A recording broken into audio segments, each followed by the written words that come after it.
Hi, I'm Quinn, and I'm the owner of Quintessential Custom Furniture. I'm going to show you how I make the furniture and talk about my business a little bit. I'll start by showing you how I make a table. So I start off by going to the lumber yard and selecting the wood. For the tables I use either England spruce or red spruce.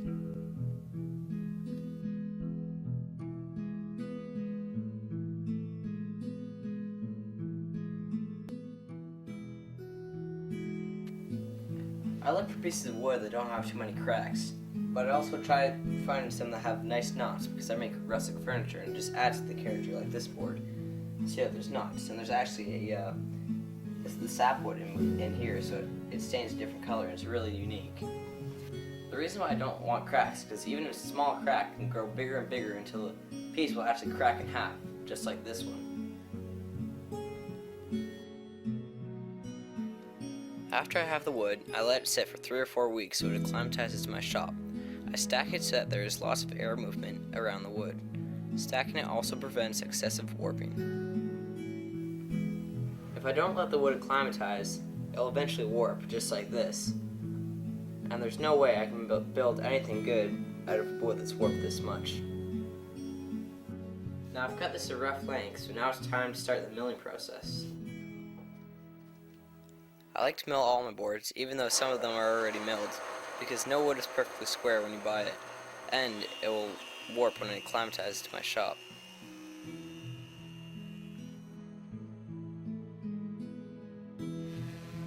After the wood is milled, I sand it to remove the milling marks from the machines, and to prepare the surface for staining. I use a power sander for the rougher grits, and I finish with hand sanding to create a flatter and smoother surface.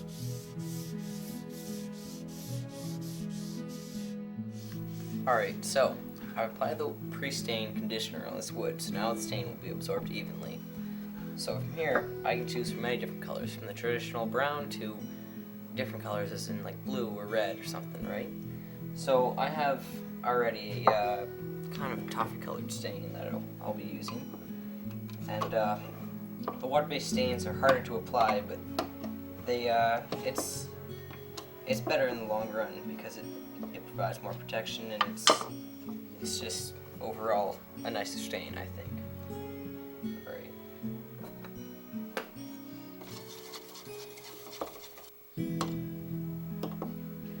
Another nice thing about this stain is that it's actually custom mixed, so you can choose from almost any color. So matching furniture, like previous furniture or floors, it's a lot easier than the oil-based stains.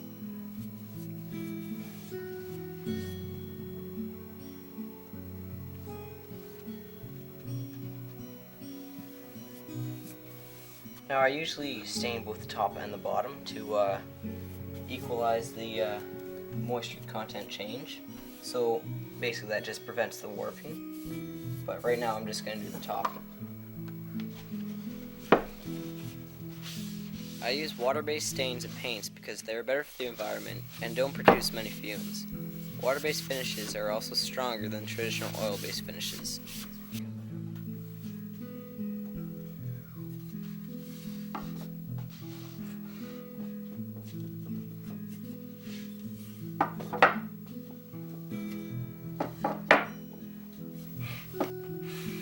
I now assemble the piece of furniture. I stain it before I assemble it because this style of table has space in between the boards, and it's really tricky to get in between the boards when it's assembled.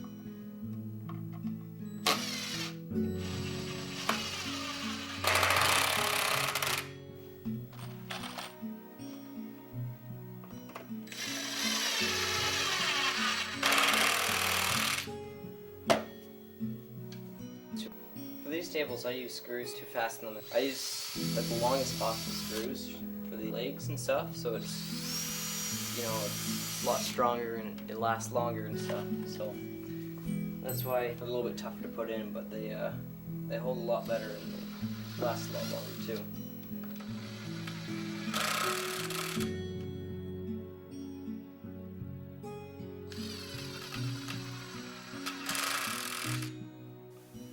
So I showed you how to make a table. Now let's talk about my business a little bit. A great thing about this business is that it helps out the economy and keeps money local. The local suppliers get more business, I get a job, and you don't have to replace your furniture ever. Another great part is that it's good for the environment. For instance, if you buy a junky piece of furniture, you'll probably have to throw it out later. But this way, you don't have to throw it out, and you're using the world's resources wisely. I started woodworking when my dad bought me a small rotary tool. I played around with it and tried building some small projects, but they didn't really turn out too well. From there, I got a few more tools and built some other things. Started with a bench, and then a table, and then a bookshelf. And right then I thought, I kinda really like this. So from then on, I started making furniture for people. I really like woodworking because it's just like amazing what you can do with wood, and like the grain and everything, and how it just comes together as a table. That just really excites me. So that's why I like woodworking. Thanks for watching, and I hope you'll experience the quality of Quintessential Custom furniture.